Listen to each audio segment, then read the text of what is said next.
Now, 17 miles, I'm told, is the distance between here and the border with Scotland. How Yes. will you stop Nicola Sturgeon imposing a hard border or a backstop between England and Scotland?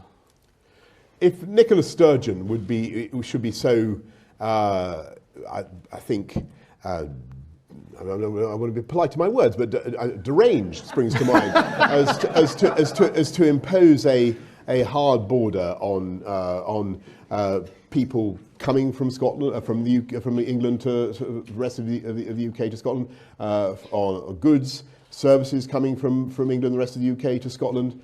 I think it would be absolutely absurd, but of course we will not be doing any such thing. We will impose no barriers, of course, ourselves, nor do I think for a second that anything like that is going to happen, because one of the advantages of Brexit, which I don't think people fully understand at the moment, people haven't yet thought through, is far from threatening the union. Brexit, if we do it right, and if we do it sensibly, is going to cement and intensify our great union, the awesome foursome of our country. Because let me ask you, Ian, and indeed the audience, what do you really think the SNP are going to have much of a song to sing once we have come out of the EU? And their proposal really is that Scotland brave Scotland should join the euro, join the Schengen group, submit Scotland to the entire panoply of European Union rules, and here's the kicker, they're going to have a brilliant plan that just after the UK has recovered control of its fisheries, just as Scotland is on the verge of becoming a fishing power again, with incredible potential to develop that industry for the benefit of Scotland, the SNP's manifesto would be to hand back control of Scotland's fisheries to Brussels. Is that really? Do you think they're really going to get elected on that? Absolutely not. I think that the Brexit, done sensibly, done properly, holds out a fantastic prospect, actually, of unifying our country in all sorts of ways and cementing the union. So I don't think for one moment Nicola Sturgeon would be so bonkers as to impose any kind of barriers. But she is going to, if you become Prime Minister, she is going to ask permission to hold another referendum. It was in their manifesto, and they've made clear they're going to do that. What will your response be? Well, what's your response, folks?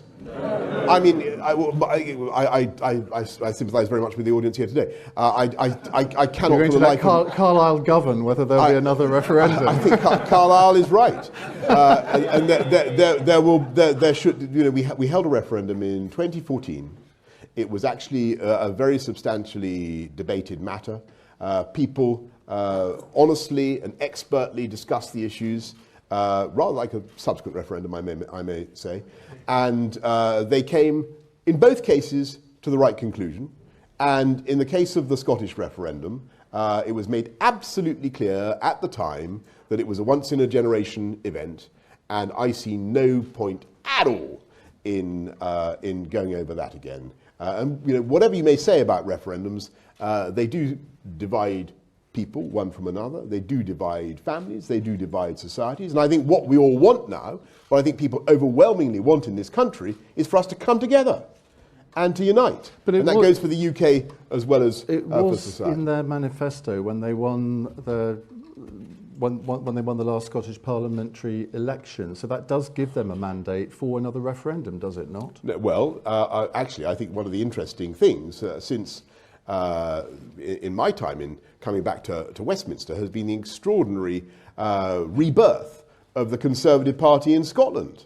And I pay tribute to Ruth Davidson and to everybody working on that agenda. And it shows to me the strength of unionism north of the border as well, the strength of support for the union, that people are voting now for the sensible unionist party, which is the Conservatives. And I really don't think that there's a case for another referendum on Scotland. We had one in 2014. It was absolutely clear that it was a once-in-a-generation event.